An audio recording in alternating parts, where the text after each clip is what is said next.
este caso vamos a escuchar las exposiciones en primer término de Enrique Fowler Newton, quien es contador público, egresado de la Facultad de Ciencias Económicas de la Universidad de Buenos Aires, ex profesor titular ordinario de Estados Contables y titular interino de auditoría en la misma facultad, 4 veces integrante del Consejo Directivo, también de la misma facultad, jurado de concursos de profesores titulares en varias universidades nacionales argentinas, autor de diversos trabajos sobre contabilidad y auditoría, incluyendo 28 libros y más de 200 artículos. Expresidente del Tribunal de Disciplina, consejero titular y vicepresidente segundo del Consejo Profesional de Ciencias Económicas de la Capital Federal. Expresidente de la Comisión de Estudios sobre Contabilidad del mismo Consejo. Exconsejero titular del Instituto Técnico de Contadores Públicos de la Federación Argentina de Graduados en Ciencias Económicas. Integrante en 2002 de la Comisión 100 de la Secretaría de Hacienda para la creación de un nuevo sistema de ajuste por inflación a los fines fiscales. Receptor de reconocimientos a la trayectoria otorgados por la Asociación Interamericana de Contabilidad en 1986, la Facultad de Ciencias Económicas de la Universidad de Buenos Aires en 2008 y la Federación Argentina de Graduados en Ciencias Económicas en 2010. Miembro del Comité Revisor de la Traducción Oficial al Español de las Normas Internacionales de Contabilidad por los años 1999, 2001 y 2003 y de las Normas Internacionales de Información Financiera en 2004 hasta 2007. Conductor de cursos y seminarios en diversas entidades de la Argentina y de otros países. Consultor en cuestiones de normas contables, organización de sistemas contables y auditoría. Con ustedes, el contador Enrique Fowler Newton. Buenas tardes, soy Enrique Fowler Newton y esta es una mini conferencia para las jornadas universitarias de contabilidad del año 2021. El tema que ustedes van a escuchar es el que verán en pantalla en unos segundos más. Espero. Bien. Vamos a hablar de marcos contables de presentación razonable. No avanza, ahora avanza. Bueno, vamos a hablar de marcos contables de presentación razonable. Esta es una exposición breve al estilo de las jornadas universitarias de contabilidad, es decir, que va a durar unos pocos minutos. Y les señalo que está grabada, pero los organizadores de alguna manera van a recibir preguntas por chat en el momento en que esto sea expuesto públicamente. Voy a empezar con decirles de qué voy a hablar. Bueno, primero, si esto se refiere a marco de presentación razonable, vamos a tratar de definir qué es presentación razonable. ¿Cuáles serían las condiciones que un marco contable debería cumplir para que de su aplicación surjan presentaciones razonables? Cuando hablo de un marco contable estoy hablando de un conjunto de normas contables o un conjunto de estándares contables. ¿Cuáles son algunas presunciones que se han tomado sobre la base de los procesos de desarrollo de los marcos contables para definir si uno de estos es o no es un marco de presentación razonable? Y un poco a modo de resumen termino señalando si son o no son de presentación razonable los principales marcos contables que se emplean en la Argentina. Entonces vamos al primer punto de la charla. La expresión presentación razonable es algo que seguramente hemos escuchado o hemos visto o hemos leído en informes de auditoría, es decir, cuando el auditor dice, bueno, los estados contables o los estados financieros presentan razonablemente la situación patrimonial, los resultados, etcétera, etcétera, etcétera, de acuerdo con tal o cual marco contable. Por ejemplo, de acuerdo con las normas contables profesionales de la Federación de Consejos. Ahora, cuando se habla de esto, el concepto de presentación razonable no está desvinculado del marco contable que se utiliza. Por el contrario, se suele usar alguna frase que junta los dos conceptos y dicen, presentan razonablemente la situación patrimonial, etcétera, etcétera, etcétera, de acuerdo con un marco contable de referencia. Sin embargo, esto en el pasado ha dado lugar a que hubiera gente que pensase que los auditores daban en realidad dos opiniones. Una opinión en el sentido de que los estados contables o estados financieros presentaban razonablemente la situación patrimonial, etcétera, etcétera, y otra de que se había aplicado determinado marco contable. Esto en la década del 40 del siglo pasado ocurría, lo hacía el estudio de Arthur Andersen en los Estados Unidos, pero es una práctica que después se discontinuó y quedó así la idea de que cuando yo hablo de razonabilidad, estoy hablando de eso relacionándolo con el marco contable correspondiente. No es que a mí se me ocurre que los estados financieros presentan la información razonablemente, sino que siempre tengo que tener en consideración el marco contable correspondiente. Y en los últimos tiempos, en los últimos años, hace algunos años, no más de 10, se incorporaron algunos estándares o normas de auditoría, en realidad estándares de auditoría. En primer lugar, los internacionales, los de la IAASB, B larga, se incorporó la idea de que uno no siempre tendría que decir que los estados financieros presentan razonablemente la situación financiera, etcétera, etcétera, sino que para que eso se dé, el marco contable tendría que reunir algunas características que hagan que pueda ser aceptable que se lo califique como marco de presentación razonable.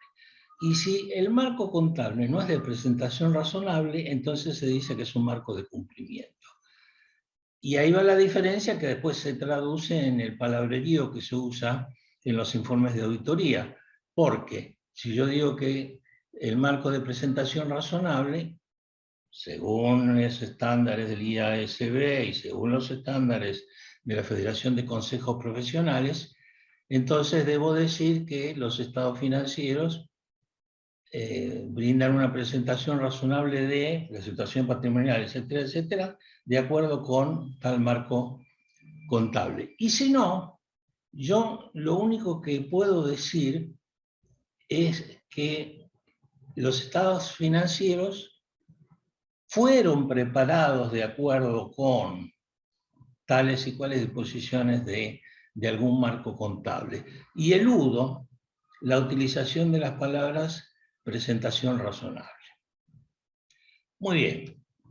Hasta acá venimos hablando mucho de auditoría, pero tengan en cuenta que el tema de si un juego de estados financieros o de estados contables brindan una presentación razonable de algo, es una cuestión que interesa no solo a los auditores o a quienes utilizan los informes de los auditores, también interesa directamente a quienes utilizan los informes de, quienes utilizan los estados financieros, también a quienes los emiten, es decir, creo que a la gente en general le interesaría que los estados financieros o estados contables brinden una presentación razonable de lo que dicen representar.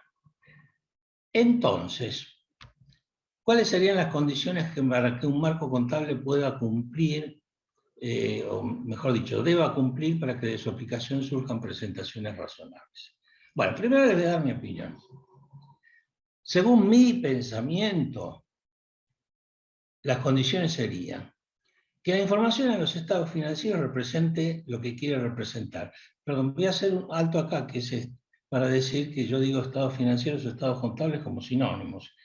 Son estados financieros porque se refieren a una materia financiera y son estados contables porque la mayor parte de la información surge de la contabilidad. Pero cuando yo hablo de estados contables, de estados financieros, estoy hablando exactamente lo mismo. Solo que estados financieros es una expresión que se usa principalmente en el exterior, mientras que estados contables es una expresión que se usa principalmente en la Argentina.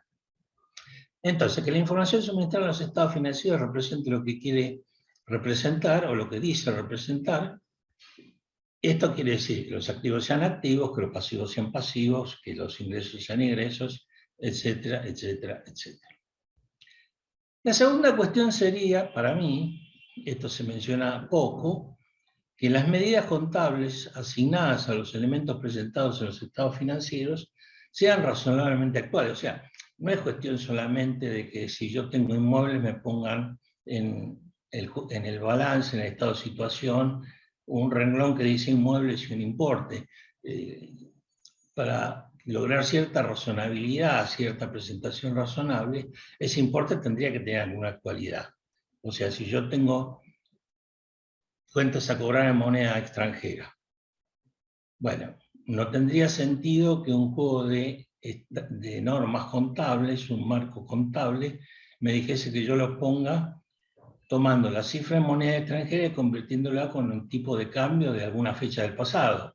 Para que tenga algún sentido, que tendría que ser con un tipo de cambio actual, de la fecha de los estados financieros. Del mismo modo, si hay inflación, bueno, pues tendría que estar considerados los efectos de la inflación, porque si yo pongo un inmueble con el importe que lo compré hace 10 años y no hago ningún tipo de ajuste por inflación, la cifra que yo pongo no me representa absolutamente nada. Entonces, esta es la segunda condición que a mí me parece que debería darse. Señalo que es un objetivo que sufre alguna restricción porque obtener información sobre valores, digamos, más o menos actuales tiene un costo. Entonces yo podría decir que en teoría me gustaría que todos los inmuebles los tenga para lo que los tenga, sean medidos sobre la base de importes resultantes, por ejemplo, una tasación. Pero para eso significa que yo todos los años tengo que andar contratando un tasador y tengo que pagarlo. Entonces, acá hay una limitación que hace que en los marcos contables más conocidos, las mediciones basadas en valores actuales, en valores del presente, me refiero, no valores descontados, ¿no? En valores del presente se reservan principalmente para los activos monetarios y para los activos que yo tengo como inversiones transitorias y algunas cosas más. La tercera condición para mí es que se exponga la información complementaria, notas, anexos, planillas, que sea necesaria para, digamos, obtener un cuadro más comprensible acerca de lo que está en los estados financieros básicos, como el balance o estado de situación, el estado de resultados, el estado de evolución de patrimonio neto, el estado de flujos de fondos. Esto es lo que opino yo. Yo les dije que hace unos años habían empezado a aparecer en algunos estándares de auditoría la idea esta de clasificar a los marcos de referencia en marcos de cumplimiento y marcos de presentación razonable. Bueno, y esto, el primero que lo hizo fue el IASB, que vendría a ser algo así como consejo de, digamos, regulaciones de auditoría y encargos de aseguramiento. Y después, en el año 2013, salió la resolución técnica 37 que adoptó los mismos criterios. Y ahora acaba de salir, digamos, una resolución técnica 37 nueva, aprobada por la resolución técnica 53, que mantiene el criterio que se adoptó en el año 2013. Y allí las condiciones que se establecen son dos, pero son dos ligadas por la conjunción o y no por la conjunción y. Una es que el marco permite el agregado de información adicional a lo requerida en él. Es decir, el marco me pide obligatoriamente ciertas informaciones, pero me permite que yo agregue otros datos. ¿Qué es una solución o un modo de dar mayor información, pero que por ahí no permite que llegue uno a obtener gracias a eso información razonable? o provoca la coexistencia entre información representativa e información no representativa. Imaginen ustedes que en un país dado hay inflación, y hay inflación fuerte. No hay ajustes por inflación obligatorios.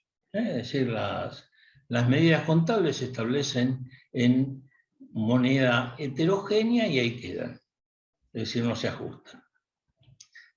Entonces, alguien podría decir, bueno, esto no me da información razonable, ¿qué hago?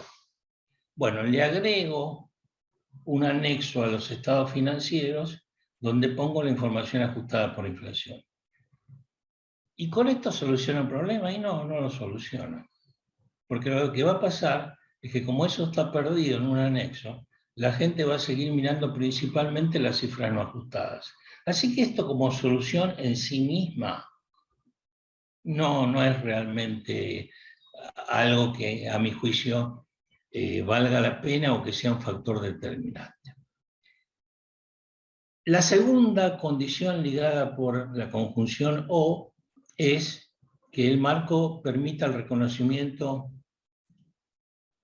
reconozca explícitamente que el emisor de los estados financieros podría incumplir con alguno de los requerimientos del marco. Es decir, hay alguien preparando estados financieros de acuerdo con la ley, las normas internacionales de información financiera, se encuentra con algo que le dice que los gastos previos a la operación tiene que ponerlo, no lo puede poner como activo, tiene que ponerlo como resultado. Bueno, ahí puede pelearlo.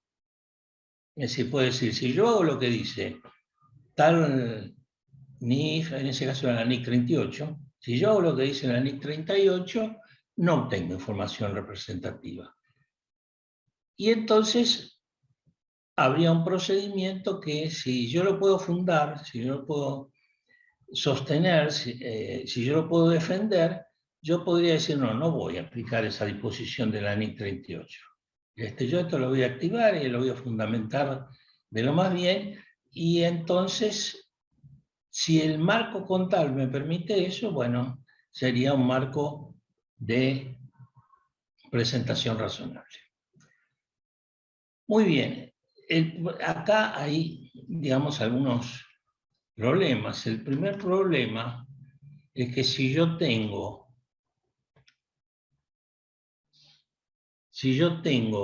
que cumplir solamente una de las dos condiciones, supongamos que puedo cumplir con la primera. Todo el mundo puede cumplir con la primera. Es decir, agregar algo que no esté. Porque no hay marcos contables, que por lo menos que yo conozca, que impidan agregar información. Entonces, si yo puedo agregar información, siempre se va a cumplir la primera condición. Y si se cumple la primera condición y la segunda está ligada por un o, no por un i, bueno, entonces todos los marcos son de presentación razonable. La posibilidad de agregar cosas siempre está mientras no esté prohibida. Hay un principio que sería que lo que no está prohibido está permitido. Eso ustedes en la Constitución Nacional lo encuentran en el artículo 19, que dice algo así como nadie puede ser privado de lo que la ley no prohíbe. Entonces, con ese criterio, todos los marcos son de presentación razonable. Ahora, si todos los marcos son de presentación razonable, no quedan marcos de cumplimiento.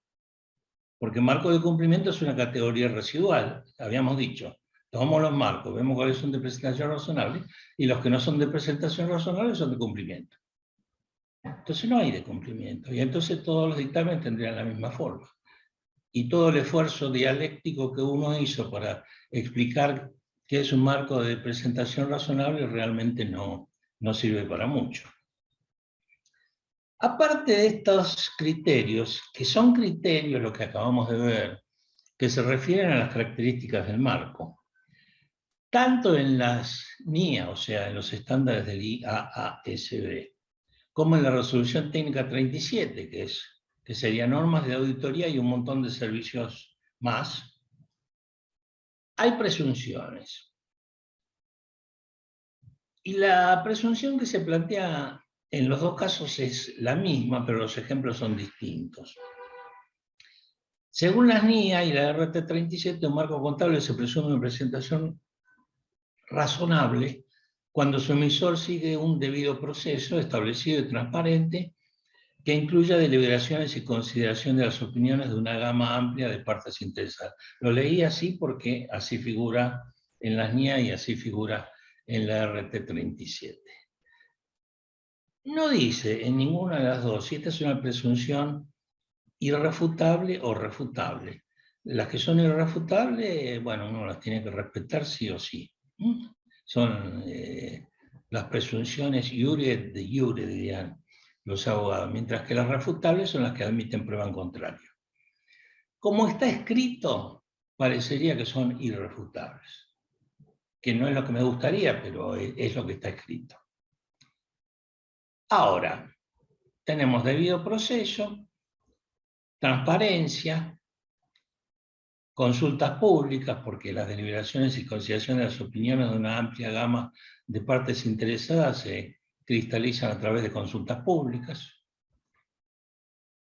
Y entonces, si vamos a las NIA, dice, es un parrafito que agregan. Primero viene la característica que tendría que tener marco y después dice, bueno, las normas internacionales de información financiera, las que antes se llamaban normas internacionales de contabilidad, constituyen un marco de presentación razonable. Y está bien que lo diga. Después vamos a ver por qué. Para la federación ponen la lista las NIF, la NIF para las pymes, que no forma parte de la NIF. Es un pronunciamiento del mismo organismo, y tampoco son para las pymes, son para las entidades sin obligación pública de rendir cuenta. Eso, si ustedes leen la NIF para las pymes, en los primeros párrafos lo van a encontrar. Y autoelogiándose, yo diría, incluye también a las normas contables profesionales de la propia federación. Entonces, analicemos si estas presunciones están bien, por lo menos de acuerdo con mi punto de vista.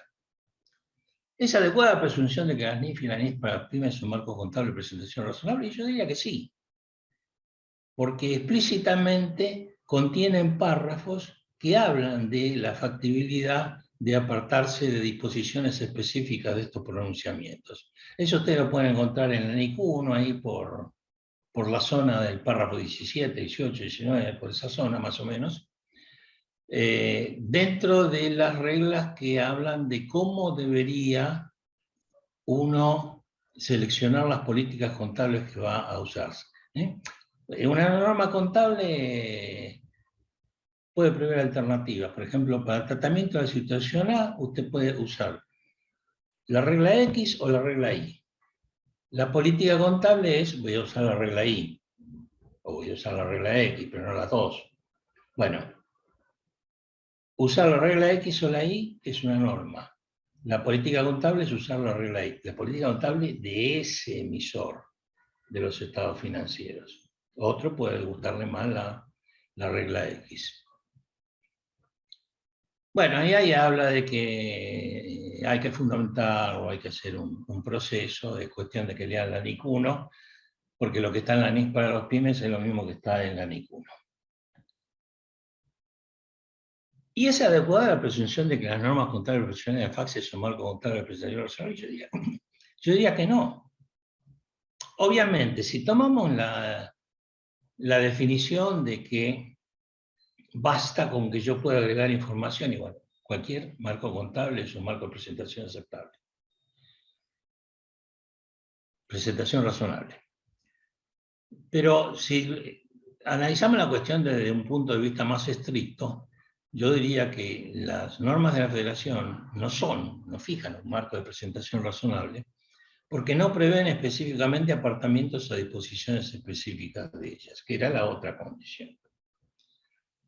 Y además, la presunción que yo mencioné anteriormente se basaba en que hubiera un proceso transparente, un debido proceso, con transparencia, con consultas, etc. Y la verdad es que el proceso de emisión de las normas de la Federación no es transparente. Sobre esto hay unas cuantas páginas tengo escritas en Cuestiones Contables Fundamentales en la edición del 2020, pero por darles 2 o 3 argumentos. El reglamento que se llama el reglamento del CENSIA. CENSIA es Consejo Emisor de Normas de Contabilidad y Auditoría. Hay un reglamento que se llama reglamento del CENSIA, pero en realidad es un reglamento sobre cómo se emiten los pronunciamientos técnicos de la Federación. Básicamente resoluciones técnicas e interpretaciones. También hay circulares de adopción de normas internacionales, pero vamos a las resoluciones técnicas y a las interpretaciones. Bueno, hay un proceso, y hay un proceso escrito, llamémoslo así. Y ese proceso escrito requiere consultas públicas, ¿no es cierto? Pero ¿qué ha hecho la Federación en más de 20 veces a lo largo de los años? En lugar de sacar alguna disposición en una resolución técnica o en una interpretación previa consulta al público, lo saca directamente por una resolución de la Junta de Gobierno de la Federación.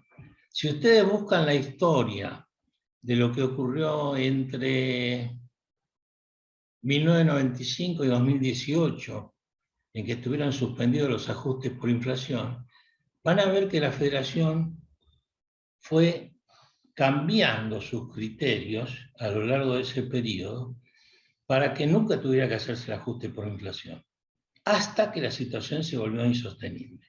En el año 2018, o hasta que el Consejo adivinó que el gobierno también consideraba que la situación de la falta de ajustes contables era insostenible. ¿Y cómo lo hizo? Bueno, mediante resolución de la Junta de Gobierno. Y ahí no hubo deliberación, ahí no hubo consulta pública.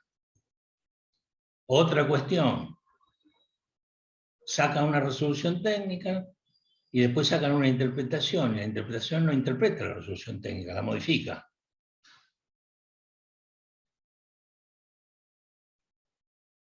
Y podría agregar algunos argumentos más, y además de todo eso, también, por ejemplo, la difusión. No se puede asistir a las reuniones de la Federación, o si se puede, nunca se dijo. Pero como no dicen dónde se reúnen ni en qué fecha, es lo mismo que no se pudiera. No se puede asistir a las reuniones del CENSIA. En el reglamento del CENSIA dice que lo que ahí se discute es secreto, con ciertas excepciones. O sea, en todo el mundo se busca transparencia. Si yo entro hoy en el sitio del IASB, no el IAA, sino el IASB, International Accounting Standard Board, que saca la norma internacional de información financiera, y busco información sobre la fecha de la próxima reunión, la encuentro. Voy ahí y digo, a ver qué van a tratar, lo encuentro. ¿Y qué papeles van a tener a la vista cuando traten cada uno de los puntos? Están ahí. Yo puedo mirarlos. Yo después, si logro, digamos, ir a ver, o en Londres, no voy a ir, pero si viviera en Londres y quisiera ir a verlo, supongo que con un cupo, por razones de espacio, podría. Acá no se puede, uno no sabe qué es lo que hace la CENSIA, no sabe qué es lo que hace la Federación. Ahora hay un proyecto de la norma unificada argentina de contabilidad. ¿Cómo nos enteramos? Y bueno, porque el director de CENSIA dio una conferencia sobre el tema, pero ¿se consultó con alguien si eso vale la pena? En una época teníamos prácticamente un solo juego de normas contables profesionales. Después se le agregaron normas para entidades pequeñas, para entidades medianas. Bueno, y había que tomar algún tipo de decisión sobre tomar o no tomar las normas internacionales de información financiera, incluirlas o no. ¿Quién debería resolver eso? Bueno, de acuerdo con el reglamento, con la participación del CENSE y con consulta pública, tendría que resolverlo la Junta de Gobierno de la Federación. ¿Quiénes establecieron? ¿Quién estableció el esquema de las normas contables argentinas? Bueno, una junta de presidentes de los consejos profesionales, que no es un órgano de gobierno de la federación. Y si ustedes van hoy al sitio de la federación, www.facpse.org.ar, van a la parte donde están las normas profesionales. En realidad son estándares, ¿no? Porque la federación no puede sacar normas.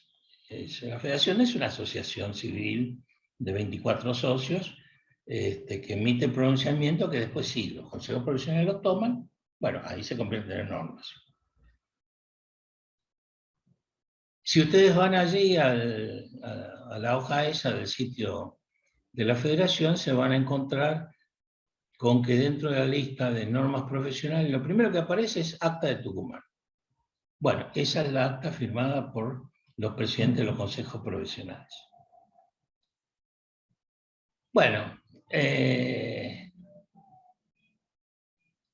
yo estoy matriculado en el Consejo de la Capital Federal, digamos de acá abajo. A lo largo de un año recibo centenares de mails, algunos que me avisan que hay conferencias, otros que me ofrecen servicio de turismo. Nunca un mail que diga: la federación puso en discusión el proyecto tal de resolución técnica. Es decir, se le da muy poca difusión a los proyectos, con lo cual los que opinan son pocos. Opinan los que están en la cosa, digamos. Pero si uno no hace un seguimiento, uno no se entera solo. Y por supuesto, uno no está todos los días mirando el sitio de la federación a ver si hay algo nuevo. Entonces, también pasa el tiempo. En fin, mi idea es que el proceso de emisión de resoluciones técnicas e interpretaciones por parte de la federación no es un proceso transparente, más fundamentos en el libro de cuestiones contables fundamentales. Aparte de todo esto, yo les dije que la RT37 salió en 2013. Y ahí es donde se incorporó la idea de las normas contables profesionales de la federación constituyen un marco de presentación razonable. Bien, eso fue en 2013. En 2014, en un congreso de los que organiza la federación, digamos, se produjo una especie de movimiento popular a favor de los ajustes por inflación. Entonces, inmediatamente, los presidentes de los consejos se pusieron a la cabeza del proceso. Entonces le mandaron una carta al jefe de gabinete y otra al ministro de Economía, explicándoles por qué tenían que restablecerse los ajustes contables por inflación. Y uno de los argumentos que usaron fue: los estados contables no reflejan la realidad. ¿Cómo? Un año atrás me decían que las normas contables de la Federación constituían un marco de presentación razonable. Y en 2014 me dicen que si yo aplico esas normas, que supuestamente constituyen un marco de presentación razonable, obtengo información que no es razonable. Bueno, evidentemente no, hay algo que no funciona. Repasemos respecto a los principales marcos empleados en la Argentina. Para la Federación, constituye el marco de presentación razonable la NIF para las pymes, las normas contables profesionales, y algo que no había mencionado hasta ahora, que son las normas contables de organismos oficiales cuya aplicación produzca estados financieros similares a los obtenidos con las normas contables profesionales. Es decir, dentro de la RT37 hay una parte donde dice que uno tendría que definir si el marco contable que usó el emisor de unos estados financieros que yo voy a auditar, eso no es de presentación razonable.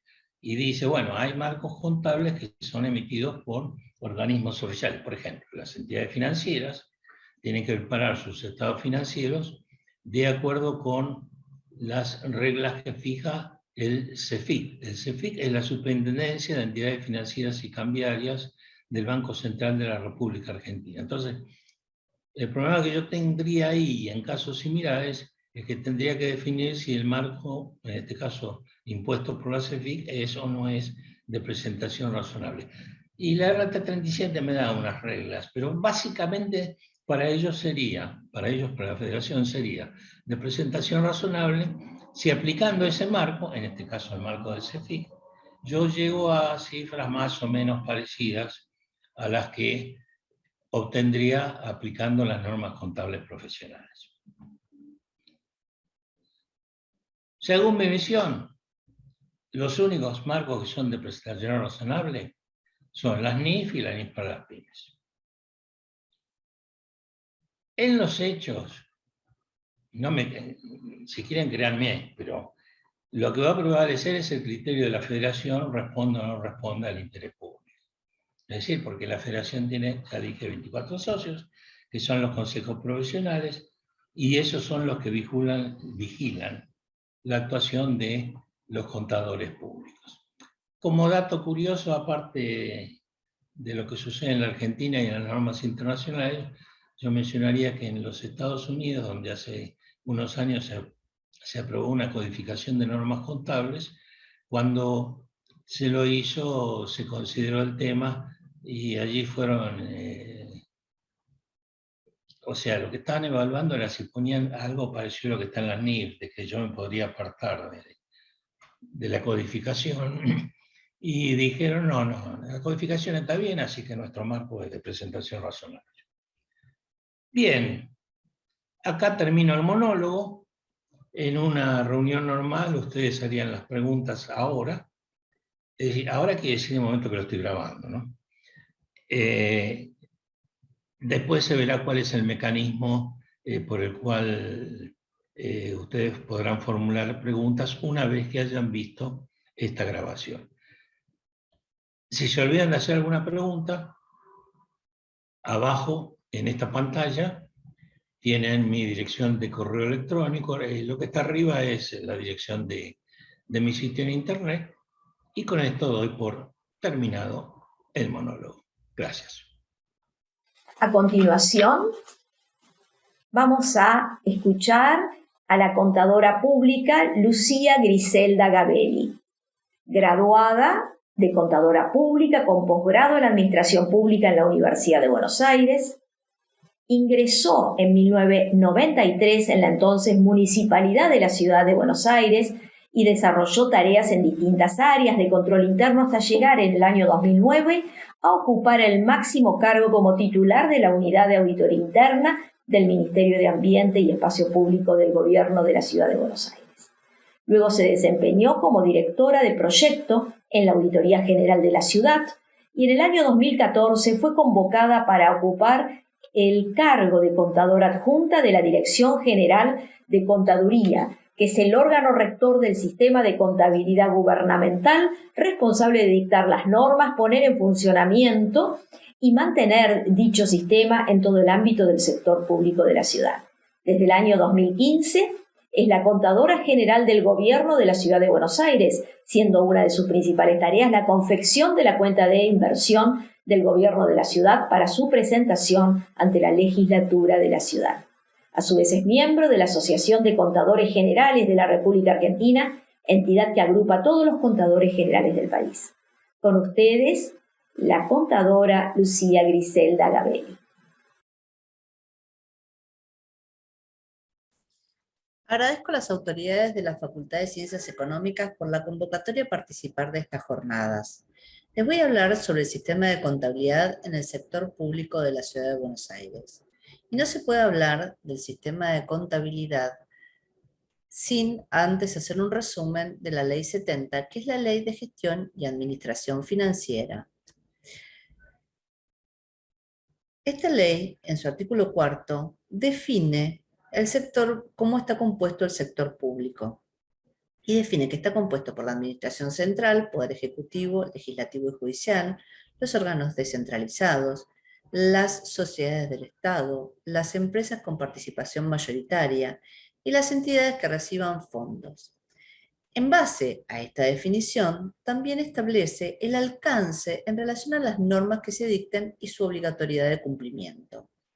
En el título segundo, define la gestión pública, establece cómo se deben definir las acciones de gobierno, y estas acciones son las que luego se reflejan en el presupuesto que se confecciona con el fin de llevar adelante las mismas. En el título tercero, especifica los objetivos de la ley, dentro de los cuales están garantizar la legalidad, economía, eficiencia y eficacia en la obtención y aplicación de los recursos públicos, sistematizar las operaciones, desarrollar sistemas que permitan contar con información oportuna y confiable para evaluar la gestión de cada área.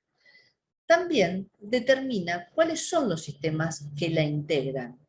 Y los sistemas son presupuesto, crédito público, tesorería, contabilidad, contrataciones, administración de bienes, poniendo a presupuesto como la columna vertebral o arquitectura sobre la que se sustentan el resto de los sistemas. También determina cuáles son los órganos rectores de estos sistemas, estableciendo que la contaduría es el órgano rector del sistema de contabilidad. Establece dentro de este marco legal de la ley cómo se deben registrar los recursos y los gastos en el ejercicio, también diciendo que no se pueden compensar recursos con gastos y que se deben registrar por la totalidad. Determina que los recursos se registran por lo efectivamente percibido en el ejercicio y que los gastos se registran por el devengado. Esto, si bien va en contra de lo que se hace en el sector privado, tiene una lógica en cuanto a que si bien el crédito presupuestario aprobado por la legislatura constituye el límite máximo que se puede gastar en un programa determinado, para poder ejecutarlo, además de tener el crédito, se debe contar con la financiación para poder llevarlo a cabo. Por eso es que el recurso se registra por el percibido. Esa financiación puede provenir ya sea de la recaudación, de las transferencias de otras jurisdicciones, por ejemplo, las transferencias de nación, o de financiamiento que consiga. Ahora bien, ya metiéndonos de lleno en el sistema de contabilidad en el sector público de la ciudad, esta está establecida en el capítulo 5 de la Ley 70. Y determina que la contaduría es el órgano rector responsable del dictado de las normas y poner en funcionamiento y mantener dicho sistema en todo el ámbito del sector público. Claramente, para poder llevarlo a cabo, se necesita de un sistema informático que cumpla con las características que tiene que tener el sistema y que establece la propia ley también, que tiene que ser común, único, uniforme, tiene que permitir integrar la información presupuestaria del tesoro y patrimonial de cada entidad entre sí, propender a determinar los costos de las operaciones públicas mediante criterios técnicos. Y todo este andamiaje está basado en principios y normas de contabilidad aplicables al sector público. ¿Quién es el responsable del dictado de esas normas? La propia ley pone en cabeza de la Contaduría General la competencia del dictado de estas normas. Y en el marco de esas competencias, la Contaduría dictó en el año 2016 el marco conceptual y en el año 2020, después actualizado en el año 2021, el manual de cuentas. Ambas normas están en un todo de acuerdo con las aprobadas por la Asociación de Contadores Generales de la República Argentina en el Congreso, que se desarrolló en la provincia de Jujuy en el año 2019. El objetivo principal del sistema contable es el brindar y producir información oportuna, objetiva y confiable. Y, como ya dijimos, ese sistema contable integra el resto de los subsistemas, ofreciendo esa información para la toma de decisiones a los efectos de mejorar la gestión pública.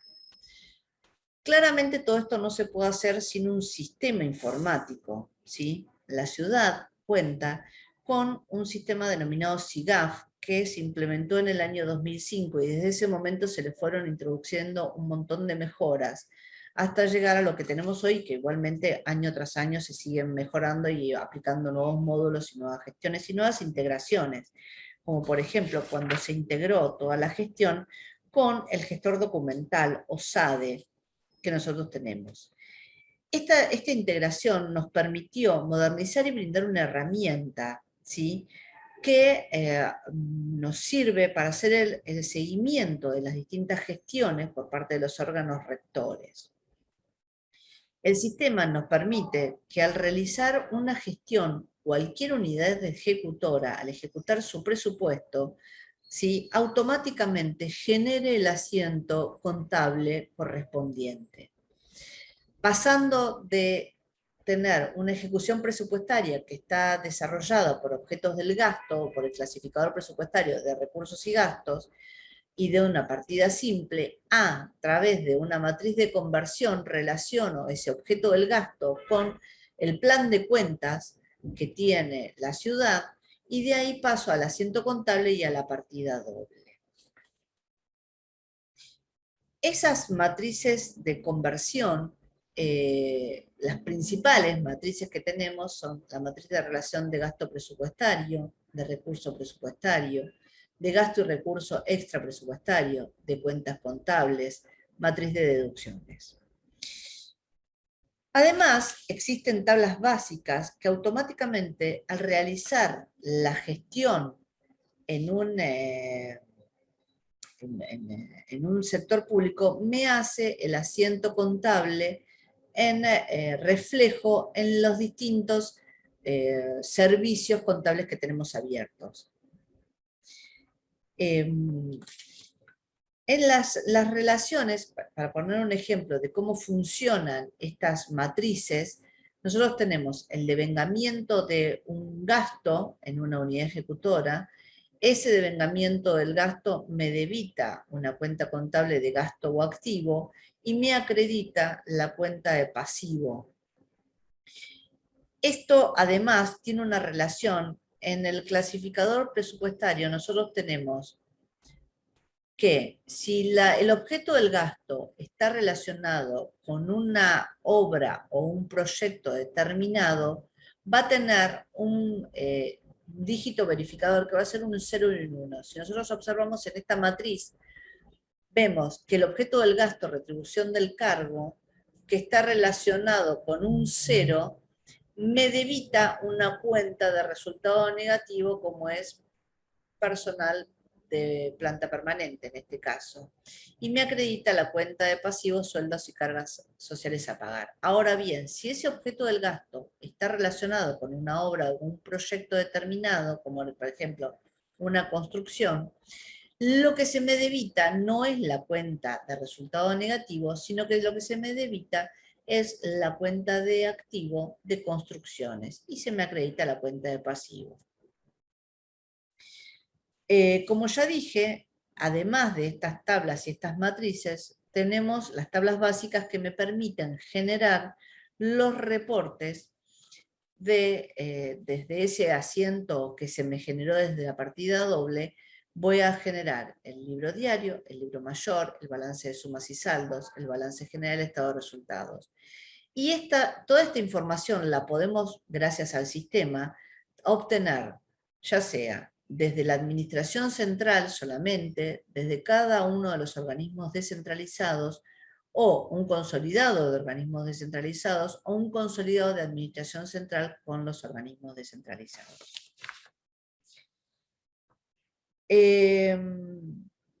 Todo esto da como resultado la cuenta de inversión, que está establecida en el artículo 118 de la Ley 70, y que me da los informes mínimos que debe contener esa cuenta de inversión, en donde tenemos desde la ejecución del presupuesto, el estado de situación del tesoro, el estado de la deuda, los estados contables, la gestión financiera consolidada, el informe de cumplimiento de metas, un informe de costos. Toda esta información parte desde el presupuesto aprobado y muestra toda la gestión que se hizo durante el año. En este punto, y ya para ir redondeando y terminando, es importante marcar una diferencia que tenemos con el sector privado.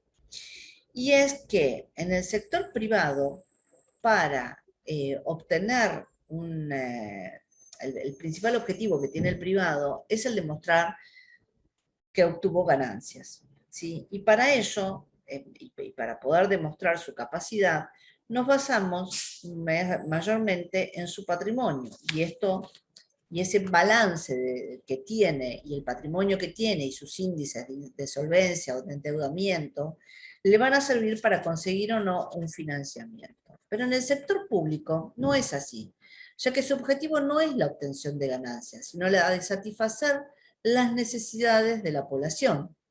Es decir, que un resultado positivo o negativo en el balance no dice nada en sí mismo, como tampoco lo dice el tener un superávit o un déficit, que es lo que me muestra la relación entre los recursos y los gastos, y me muestra la necesidad de financiamiento que tuvo ese ejercicio.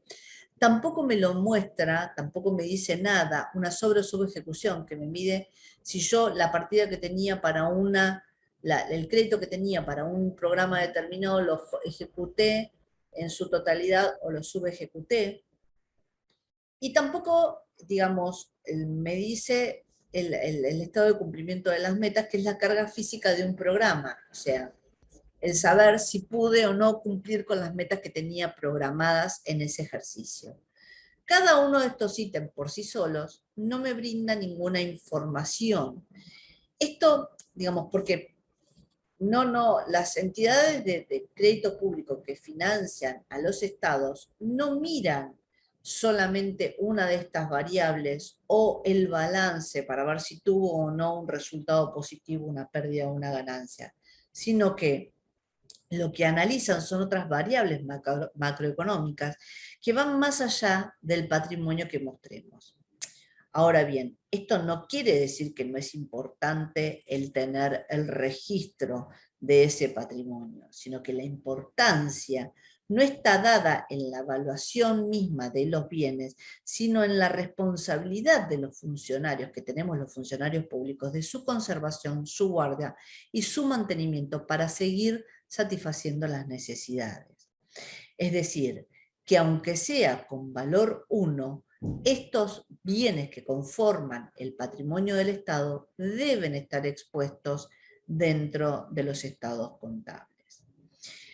Obviamente que a lo largo de los años se fue mejorando y se fue perfeccionando la información que se fue incorporando dentro de todos los estados contables del Estado.